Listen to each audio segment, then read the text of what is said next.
When I found out I was pregnant, visions of a happy future filled my mind. A loving husband, adorable kids, and a wonderful family living happily ever after. Little did I know, a harsh reality awaited me.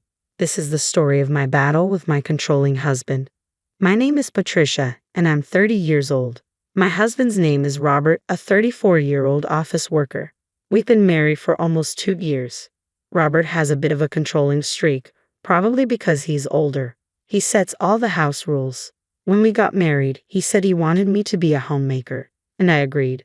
Our spending money has decreased since then, but I'm thankful he's providing for me. I've always been indecisive, so Robert's efficiency seemed perfect for me. I thought a little bit of control was a good thing. Then, one day, I felt unusually sick, feverish, and sluggish. I was in no shape to do housework, so I turned to Robert and said, "Sorry, I'm not feeling well today." He groggily sat up and asked, "Is it a cold?" "I don't think so, but I'm too weak to get up. Can you grab something quick for breakfast?" "All right, get some rest today. I have to go to work, but call your mom or dad if you need anything." It felt a bit lonely, but he was swamped at work. His advice to call my parents was probably his way of caring. My in-laws live nearby and have always been supportive. It wasn't that I couldn't move. I just felt awful, so I decided to take the day off. But my symptoms didn't go away. Normally, a day in bed would fix me up, but I wasn't getting better. Even Robert started to worry. "Patricia, maybe you should go to the doctor." "Right, I'll go tomorrow." The next day, I visited a local hospital. The test results came back. "You're pregnant." "What?" I was stunned by the news. "Pregnant? Me? I'm going to be a mom." Overwhelmed by joy and anxiety, I was at a loss for words. I decided to go home and wait for Robert to return. Hours later, I told him the news. "Guess what, Robert? I'm pregnant." "You're what?" Caught off guard, he looked stunned. "But you've been feeling sick, right? You sure it's not some kind of illness?" "No, the doctor said my symptoms were morning sickness." "Morning sickness?" As I explained, Robert furrowed his brows. Then he said something totally insensitive. "So, you're saying this isn't an illness? You were just being spoiled." "Spoiled? That's not how I see it. Morning sickness isn't an illness, but I feel awful. I'm feverish and just drained. Look, I may not be technically sick, but every woman who becomes a mom goes through morning sickness. Stop making a big deal out of it." "Are you serious?" The words from my husband were completely unexpected. I had thought he would be thrilled about my pregnancy. "Anyway, from tomorrow, take care of the house as usual." "But I've been nauseous since last night." "I don't care. It's just morning sickness. Stop using it as an excuse." No matter what I said, my husband wasn't listening and instead berated me. Morning sickness isn't a disease. I knew what carrying a new life is a burden not to be taken lightly. Most men might not understand the difficulty of pregnancy, but the harsh words from my husband were almost unbearable. I tried my best to manage the housework the next day, but my body was sluggish and nausea hit me even when I was doing nothing. Cooking meals was the hardest part. The smell of rice cooking was unbearable. "I can't take it anymore." Frequent dashes to the bathroom disrupted my cooking routine, and consequently, the quality and efficiency of my meals suffered. No matter how much I tried to explain, my husband wouldn't listen. On the contrary, when I was coughing in the toilet, he shouted from behind, "If I'm late for work because you're dragging, you'd better take responsibility." "I'm sorry, but the smell of food was making me nauseous." "I don't care," he snapped. "I'm not listening to your excuses." "Excuses?" I didn't mean to. "What if your slowness makes me late for work? Can you take responsibility for that?" My husband kept yelling, completely disregarding how I felt physically and emotionally. I felt cornered. Somehow, I managed to finish preparing breakfast, fighting off nausea. Despite this, my husband didn't touch his breakfast. "Great, now there's no time for breakfast because you were so slow. Get it together." With that, he slammed the door behind him.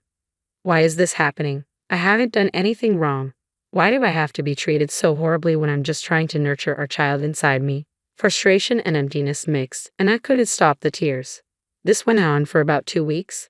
One day, after confirming my husband had left for work, I lay down. Today, my nausea was worse than ever. I needed to eat something for the sake of our baby, but even drinking water made me throw up. I must have dozed off because when I woke up, it was already noon. I needed to eat and take care of the house. Just then, my phone rang. It was my husband.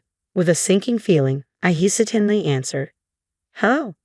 You took too long to answer. You weren't sleeping, were you? I'm sorry. I wasn't feeling well this morning. I was about to start on the housework. He abruptly hung up. Then a text from him arrived. Almost yelled at work, so I hung up. Patricia, are you mocking me? I felt a bottomless despair reading his furious words. My hands trembled as I held the phone. Please don't be mad. I'll do better, I replied. I'm done with you, the text read. What should I do? I needed to reply, but apologizing would only make him angrier. So what could I do? Before I could decide, another text from him arrived. The moment I read it, I dropped my phone in shock. If you can't even handle housework, abort the child. Abort our child? Everything went dark. My emotions were a mess, my breathing was erratic, my heart pounding. We were blessed with a child. I thought we'd be happy as a family, but my husband didn't even try to understand my condition. He even denied me and our unborn child. I couldn't let this go. I couldn't stay silent after being told something like this. I picked up my phone from the floor and texted him. Understood. I packed my bags, explained the situation to my parents, and asked them to pick me up. After I left, multiple texts from my husband arrived. Where are you? If you can go out, you must have been faking it. Come back now or I'll divorce you. Did this man know anything other than attacking or threatening? By this point, my love for my husband had completely cooled off. When he even called my parents' house, I told him, I have no intention of coming back, and blocked his number. Patricia, are you sure about this? You'll be giving birth alone, you know, my mom asked, concerned for her daughter. But my mind was already made up. It's okay, I'll protect this child. My mom gave me a complicated look but said, we'll support you in any way we can. A few days later, having cut off all communication, my husband showed up at my parents' house, bringing his own parents. Patricia, what are you thinking? Stop lazing around at your parents and come home now. As soon as he saw me, my husband started yelling. Even my father-in-law and mother-in-law joined in, blaming me. How could you abandon your duties as a wife and dump everything on our son? Are you even a homemaker? We never thought Patricia would be like this. Were you just pretending all this time? We don't need a lazy wife in this family. Abandon my duties. Dump everything on him. This is ridiculous. I've done no such thing. I took a deep breath and gave them a piece of my mind. Enough is enough. When did I ever dump anything on Robert? Abandon my duties. I've been doing everything I can while dealing with morning sickness. Why do I have to hear this? Shut up. How dare you talk back to the head of the household? That's what I've always hated about you, my husband snapped back. Once I started, I couldn't stop. When I'm suffering from morning sickness, you tell me to hurry up and make breakfast, stop slacking off on housework. I'm not your servant. Do you even know how hard morning sickness is? Learn about a pregnant woman's body, you incompetent fool. What kind of language is that to your husband? That's just it. You're nothing but a controlling husband who doesn't understand people's feelings, and I was stupid to mistake that for reliability. Who do you think provides for you then? I don't need such a life. My father-in-law and mother-in-law, who had been listening to our argument, hesitantly asked, weren't you just dumping all the housework on our son, doing nothing but lazing around every day? Exactly. Using pregnancy as an excuse to make our son do all the housework. It seemed my husband had been telling them a convenient story. I told my father-in-law and mother-in-law the truth. Yes, I've had to lie down because of severe morning sickness, but Robert told me morning sickness isn't an illness and to stop being lazy. So I've been desperately doing housework every day to the point of nearly collapsing. Father-in-law and mother-in-law's faces turned pale. Robert, what is the meaning of this? Father-in-law confronted my husband, whose body was shaking. Well, that is, even now, my husband refused to admit his fault. I had enough and decided to expose his greatest flaw. Father-in-law, mother-in-law, your son told me if I couldn't do housework, I should abort the child. What did you say? Is this true, Robert? Father-in-law and mother-in-law stared at their son, mouth agape in shock. Telling someone to abort the child is unforgivable. I've done my best in my own way.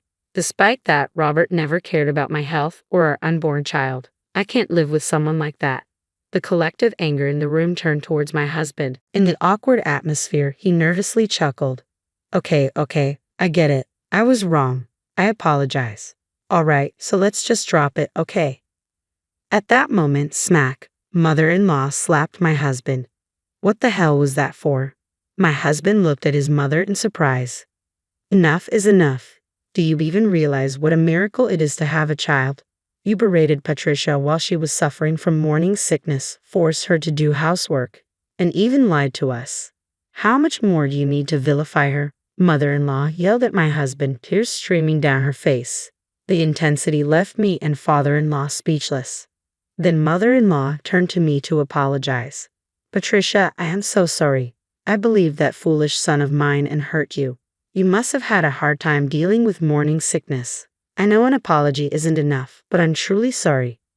Father-in-law also deeply apologized. Patricia, let me apologize as well.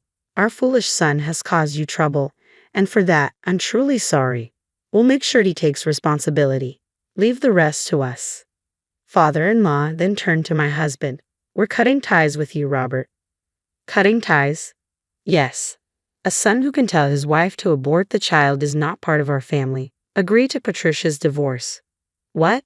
We're family. Talking about divorce and cutting ties? You must be out of your mind. Patricia's feelings won't change. Make up your mind. At his father's words, my husband was speechless. He was reluctant to sign the divorce papers, but with father-in-law and mother-in-law's help, he eventually gave in. He was utterly defeated, a shell of his former self. Later, I claimed compensation and child support through a lawyer. I've decided to give birth to our child alone. I've received several texts from my husband since. I was wrong. Please forgive me. I realize you're all I have. Please come back. But I just deleted the messages without replying. My husband, now disowned by father-in-law and mother-in-law, seems to be living alone in a neglected, trash-filled house. It's affecting his work, and now the office gossip goes like this. Heard Robert got dumped by his wife. His shirt's all wrinkled and he hasn't even shaved. And she was pregnant, right? What a loser. He used to be so controlling. My husband is becoming the office joke, losing his standing day by day. I wonder how long his high pride will allow him to endure this environment. Well, it's none of my business anymore. From now on, I want to focus on my unborn child. Even without a father, I intend to shower this child with all the love I have so they can feel truly happy.